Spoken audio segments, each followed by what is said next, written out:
Hormuz প্রণালী এই সামুদ্রিক পথকে খুবই আন্তর্জাতিকভাবে গুরুত্বপূর্ণ, কারণ জ্বালানি তেল, গ্যাস পরিবহনের জন্য এই করিডোরটি একমাত্র সহজ পথ। বিশ্বব্যাপী জ্বালানি পরিবহনের প্রণালীটি কৌশলগত গুরুত্ব অত্যাধিক। এই ক্ষুদ্র জলপথটি এখন বিশ্বের তাবৎ দেশের হৃৎকম্পনের কারণ। এটি বন্ধ হলে পৃথিবীর তাবৎ চাকা, সেটি গাড়ি, বাড়ি, মিলের সবখানে সেটি বন্ধ হয়ে যায়। এই জলপথটির সবচেয়ে সরু যে অংশ, তার দৈর্ঘ্য ২১ মাইল এবং প্রস্থ ২ মাইল। বৈশ্বিক তেল বাণিজ্যের ৩৩% হরমুজ প্রণালী দ্বারা সম্পাদিত হয়। ২০১৯ সালে হরমুজ প্রণালী দিয়ে একদিনে ১,৯০,০০,০০০ ব্যারেল জ্বালানি তেল পরিবাহিত হয়। এই অঞ্চল দিয়ে তেল পরিবহন নির্বিঘ্নে রাখতে মার্কিন যুক্তরাষ্ট্র নিয়মিত টহল দেয়। হরমুজ প্রণালী দিয়ে পরিবাহিত তেলের বেশিরভাগই এশিয়া, যুক্তরাষ্ট্র ও পশ্চিম ইউরোপের বিভিন্ন দেশে যায়। জাপানের আমদানিকৃত তেলের ৩/৪ হরমুজ প্রণালী দিয়েই আমদানি হয়, আর চীনের আমদানির অর্ধেক তেলই আসে হরমুজ প্রণালী হয়ে।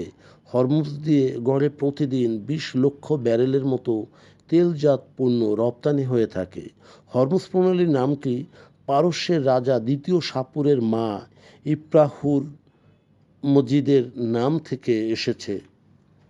ধারণা করা হয় ৩০৯ থেকে ৩৭৯ খ্রিস্টাব্দ পর্যন্ত রাজত্ব করেন তখন, এবং প্রথম শতকের নাবিকদের জন্য লেখা গাইড বুক এরিত্রিয়ান সাগরের পেরিপ্লাস এ পারস্য উপসাগরের প্রবেশপথের বিশদ বর্ণনা রয়েছে।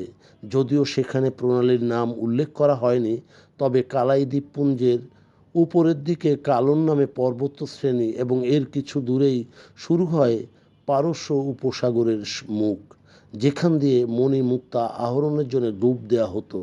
প্রণালীর বাম দিক দিয়ে আছে আশায়ন নামের বিশালকায় পাহাড়, যার নাম সেমিরামিস। এই দুই পর্বতের মাঝে প্রবাহিত প্রণালীর প্রস্থ মাত্র ৬০০ স্টেডিয়া। এরপর শুরু বিশাল ও প্রশস্ত পারস্য উপসাগর, যা অনেক দূর পর্যন্ত বিস্তৃত। এই উপসাগরের শেষ প্রান্তে একটি বাজার শহর রয়েছে, যার নাম আপোলাগোস। ১০ম থেকে ১৭শ শতাব্দীর মধ্যেই এখানে হরমুজ রাজ্য ছিল। সেখান থেকেই এই প্রণালীর নাম হরমুজ প্রণালী এসেছে। এখানে স্থানীয় উপভাষায় হরমগ বলা হয়, অর্থাৎ খেজুর গাছ।